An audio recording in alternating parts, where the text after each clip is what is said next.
Everyone doing today? Hopefully everybody can hear me. I am driving. I'm hands-free though. My phone's down, so I won't actually be able to see any comments because that's actually being hands-free. Unless you have one of those like dashboard setups, but even then, like you sit this way. I think it's safer. But anyway, I had a little bit of time because I'm driving down to the doctor's office. Pretty sure I tore something in my shoulder when I was at the gym. Not recently. I think I did this, I want to say back in November. And I thought maybe I just tweaked my shoulder a little bit. I was doing clean press with kettlebells. I like to do like a full body workout with those. And my shoulders felt sore for sure, but I started noticing like a lot of tenderness. And then somebody at work asked me like last week where something was, and I tried to point at it. I'm on my way down to the doctor's office to hopefully get that looked at. So I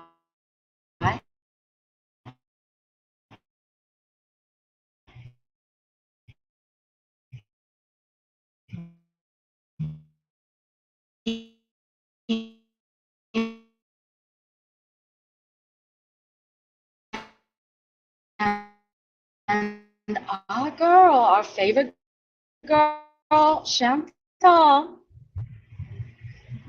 I don't know what she's doing. Lose service, connectivity up here, back around to whatever I was talking about before I lost my little bit of service. But anyway,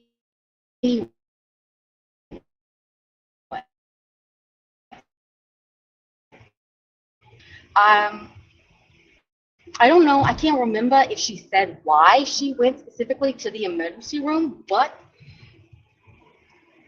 what I suspect, as well as other people suspect, based off of the things that she said, I think she's trying to like kind of game the system. And it's like, if you need healthcare, you need healthcare. Fine, whatever. Um,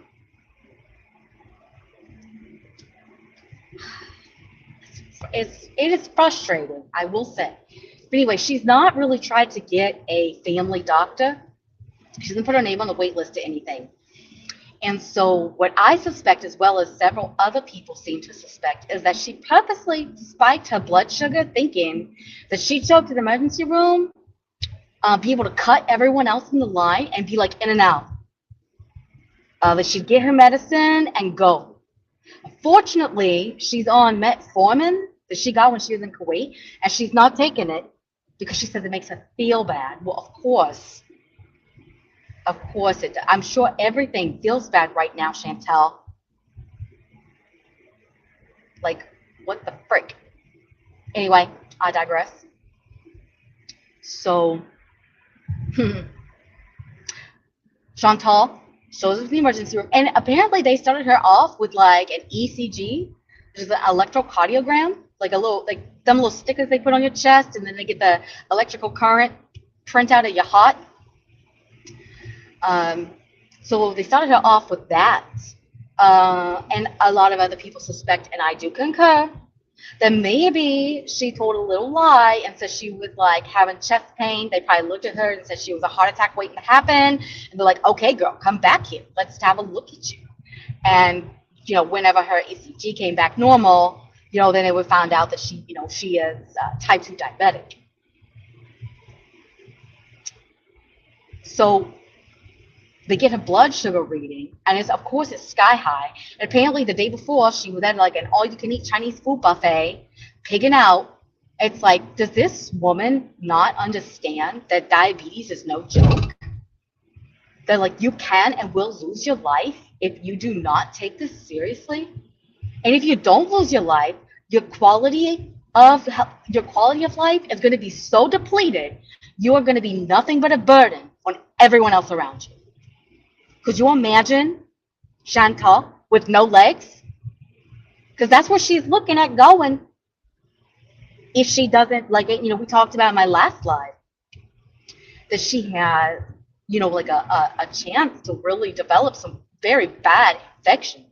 You already don't heal well when you're diabetic. And she's got, like, boils and stuff that she's always having to deal with, always complaining about.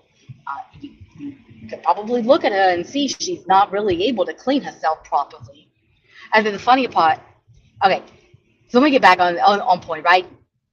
So Chantal actually ends up in the hospital for 12 hours for observation because her blood sugar was that messed up. She, honest to goodness, thought that she was going to be able to spike her blood sugar, roll up in there, get, like, first of the line treatment, I guess what, send you with some insulin and on your way? No, honey, that is not how any emergency room works. Why? Anyway, I'm not in her brain. I don't know what she was thinking, how she formulated this plan. It wasn't a well thought out plan, I will tell you that. She's still trying to get the weight loss surgery. But you know what? At this point, I have a lot of doubt that she's ever going to be, if she cannot manage her diabetes, I don't think she can be trusted to manage her lifestyle once you have, like, a gastric bypass. That does not seem practical to me. It really does not. But anyway, so she's there. She's under observation. They give her some medicine to try to get her blood sugar down. They got it down to, like, I think 11 is what they said. And I can't remember the measurements that they used. I know like a normal reading would be under 100. I sound stupid because I can't remember the measurements off the top of my head. I don't normally check people's blood sugars. But anyway, so they got a blood sugar down, managed, under control. And I had her there for like 12 hours. And then she starts complaining about the food that they give her because they want to make sure that, they can give her something to eat and that her blood sugar stays under control. So she said they gave her a turkey sandwich on wheat bread that was, like, stale, and there was only one slice of turkey on it. But she said it was so delicious because she was starving. And then Yaba brought up a really good point. I laughed so hard about, all those water fasts and stuff that she talked about going on for days. Girl, you cannot go 12 hours without eating and only intaking fluids and you're starving. I don't believe for a moment. You could not convince me that she was ever doing any type of fast whatsoever. Like maybe fast track to the refrigerator, maybe that kind of fast. But other than that, no. I'm not buying that. I'm not buying that. You can pay me to buy that. She eats the sandwich, and she's complaining about how they give her all the sugar. They give her this apple juice. They gave her this muffin. And so they're like, okay, if you don't want to eat it, don't eat it. So she doesn't eat it, or she says she didn't eat it. I don't believe that she didn't eat it.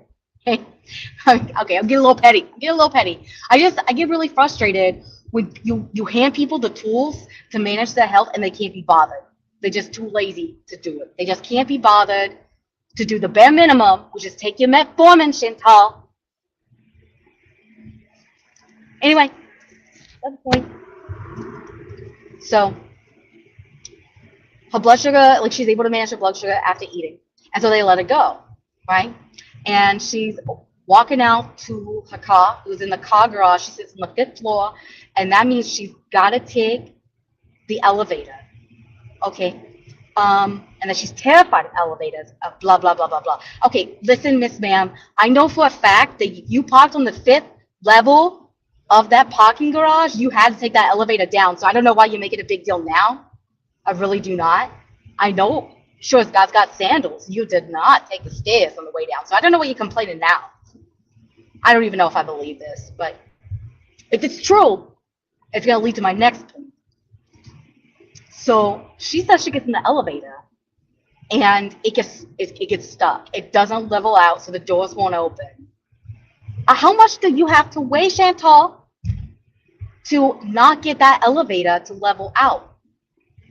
You're trying to say you're like 300 and some pounds, but I know that those elevators, they definitely have a threshold of more, like they can handle more than 300-pound weight before they malfunction like that.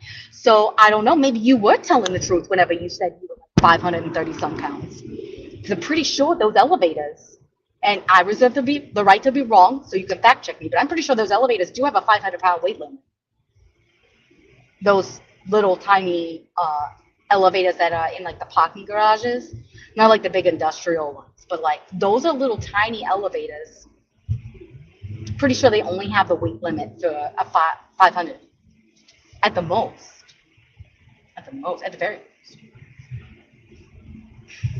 So she said she got stuck in the elevator. It wouldn't level out, and the doors wouldn't open. So she had to pull Chantal in that elevator, fighting for her life, prying it open with her little paws, just clawing her way out. She said she had to step up a little bit. I don't believe for a moment that she's able to step up more than 6 inches. No way. There's no way.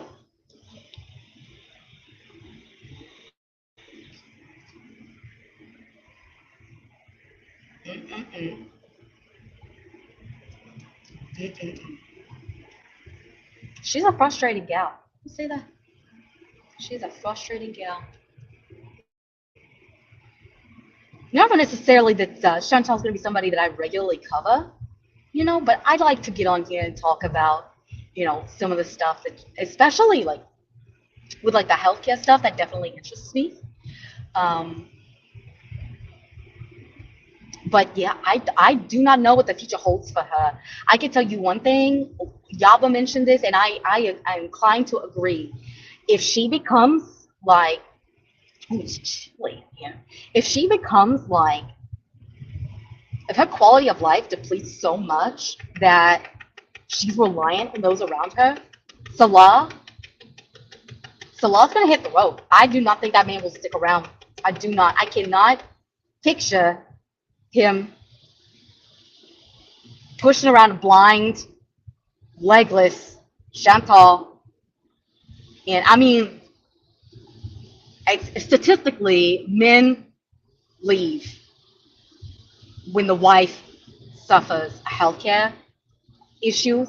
I think it was University of Michigan actually did a study on that, of like the higher amount of divorces that result with the female of the relationship is given like a diagnosis that is like cancer, something that's possibly terminal, something that requires a lot of help.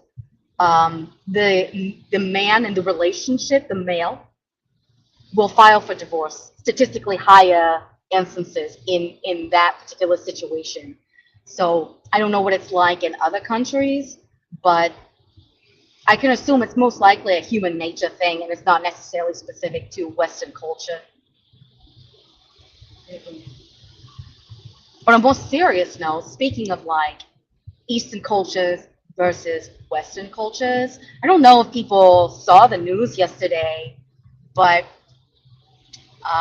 Iran's been delivering these drone strikes on supply ships, naval vessels, tankers, like any types of those ships that are operating in support of Israel. They're operating in that area. I don't remember what sea it is. Maybe Sudan Sea. I'm not sure. They've been, delivering these like drone strikes. Well, they recently delivered a drone strike on U.S. military base in Iraq, and there were 3 service members who were injured. One was critically injured. I do not know the status of that service member, and the other 2 were just injured. Well, Biden ordered U.S. retaliatory strikes. I'm not really sure where those strikes were delivered. I know that they were targeted at Iranian militias, but I'm not really sure what country those militias were operating in, where the U.S. Delivered those strikes. So things are getting really spicy out there. It is a little nerve-wracking for a lot of people. And I honestly, the future is so uncertain. We have so much unrest going on with Russia, Ukraine. We have so much rest going on between the Palestinians and Israel, and which in turn is affecting many, many other countries. So I don't see any type of resolution coming anytime soon. As a matter of fact, I see more and more countries are getting drug into this, uh, inch by inch. I don't know what's going to come of the strikes that the U.S. delivered in retaliation for the drone strikes. I support it. Like if you look at like drone strikes that are being like targeted at U.S. vessels and other supply ships and things of that nature, it's getting pretty out of hand. And my hat goes off. I tip my hat to those ladies and gentlemen out there on those ships, especially our destroyers out there, our carriers, our strike groups, out there who are operating in defense, making a strong presence, and they're getting targeted. They have to be like one eye open. They have to be on it, on it. And I can't imagine how nerve-wracking that is for those people. I really cannot. God bless them. God bless them. But yeah, I'm nearly to my doctor's office, so pretty soon I'm gonna be disconnecting live. I hope everybody had the best holiday ever, a fantastic Christmas. If you have any really cool plans for the New Year's, please comment them below. Do you have any thoughts that you'd like to share about our favorite little girl, Chantal? Please, by all means, drop those in the comments. We'd love to hear. And yeah, I hope you all have a fantastic day. Wish me luck on getting help on my shoulder. Hopefully it doesn't result. Hopefully, I'm hopeful that we're just looking at like maybe like a really bad muscle strain, maybe some tendonitis. Nothing torn is what I'm hoping. And that maybe I can resolve it with like physical therapy. I don't know. We'll see. We'll see. But anyway, thank you for spending some time with me today. All the time you have is all the time you're ever going to get. And you chose to give me a few moments of your time. So, yeah, thank you. And God bless. Oh, my goodness. Well, hello. I'm parked now, so I can actually. I can actually read the comments. Oh, Merry Christmas, Cats Meow. Hopeless Wonder, Hopeless Wonder, thank you for stopping by. It's so nice to see you. I hope that you had a wonderful Christmas, and I hope that you're going to do something really amazing for New Year's. She'll just troll. Hey, Judy, she does all this trolling for money, mostly all lies. She should get a mischief charge for traumatizing people with fake medical content. No laws on this. Oh, goodness gracious. Casto, hi. Good afternoon to you, darling. Oh my gosh, hopeless. I have not been keeping up on Boogie, but then I saw Papa Gut has been copying him, covering him and Turkey Tom, and I saw like some thumbnails, and I was like, oh my gosh, I remember him being so big the last time I saw him. Oh, thank you, Judy. That's really good information to have.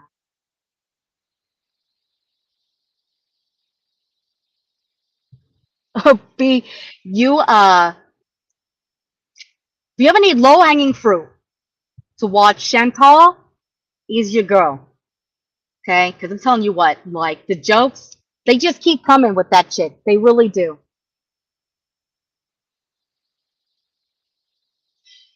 Hey, Judy, you are so right. Like, her clock is ticking for sure.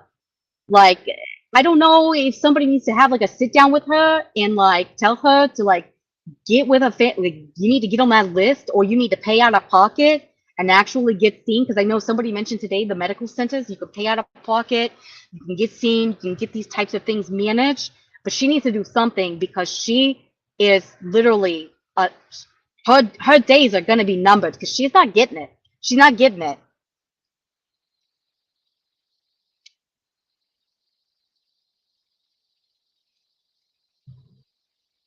Abby is on. Okay. All right, guys. I am going to go ahead and end this live. I'm going to pop over, listen to Judy. Judy. Sorry, I was reading Judy's comment. I'm going to pop over and listen to Abby. Hey, Judy. So good to see you. So, thank you for stopping by. And if you guys would like to pop over to Abby, her name is Abad Abs, all caps. Let me see if I can comment. I can't comment. I forgot. Can't comment. If somebody wants to comment that down there so other people can go over, Abad Abs, all one word, caps. Anyway, take care. God bless. I will see you guys later. Bye bye.